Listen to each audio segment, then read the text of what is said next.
বোকা কথাকার, উন্মাদের বাচ্চা উন্মাদ। তোর কোনো কাজ নাই, তুই ঘুমাইতে পারিস না, বেটা গর্দব কথাকার, ঘুমা শালার পুত। প্রিয় দেশবাসী, আসসালামু আলাইকুম। আজকে সেনাবাহিনীর ৪৬ ব্রিগেডে এক ধরনের অস্বাভাবিক মুভমেন্ট লক্ষ্য করা গেছে। আশঙ্কা করা হচ্ছে সেনাবাহিনীর একাংশ থেকে একটা কুয়ের প্রচেষ্টা চলছে। আমি সেনাবাহিনীর জুনিয়র অফিসার আর সৈনিকদেরকে এই প্রচেষ্টা রুখে দেওয়ার আহ্বান জানাই। দেশবাসীকে এখনই রাজপথে নেমে আসতে আহ্বান জানাই। সকল ছাত্রাবাস, ছাত্রীনিবাস থেকে মিছিল নিয়ে রাজপথে আসুন। এই রাতেই জনতা আপনাদের সাথে যোগ দেবে। আমরা ওদের দেখিয়ে দিতে চাই আমরা জেগে আছি, বিপ্লব জিন্দা আছে।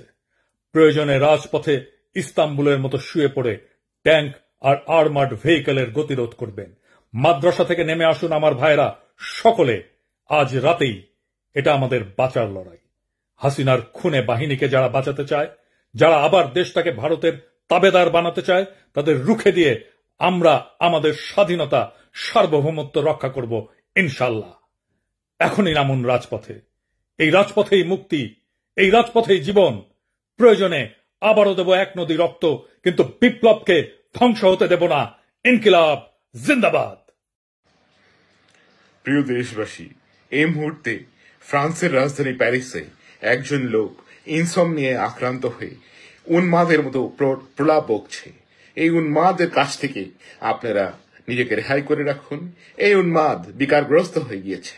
এই উন্মাদ ভারী গলায় বলার চেষ্টা করছে দেশে বিপদ ঘটেছে। প্রিয় দেশবাসী, রাস্তায় নেমে আসুন। বোকা কথাকার, উন্মাদের বাচ্চা উন্মাদ। তোর কোনো কাজ নাই, তুই ঘুমাইতে পারিস না, বেটা গর্দব কথাকার, ঘুমা শালার পুত শালা। ননসেন্স একটা। তোর কোনো কাজকর্ম নাই, ছাগলের বাচ্চা। রাত বিরাতে 12 জন ঘুমাইতেছে, মানুষকে বদর করতেছিস। আমি সানডেতে মুভি দেখতেছিলাম, তোর জন্য এই সময় এখন এটা বানাইতে হয়েছে। হারামজাদা, কাজ নাই তোর, গর্দবের বাচ্চা, ঘুমা শালার পুত শালা।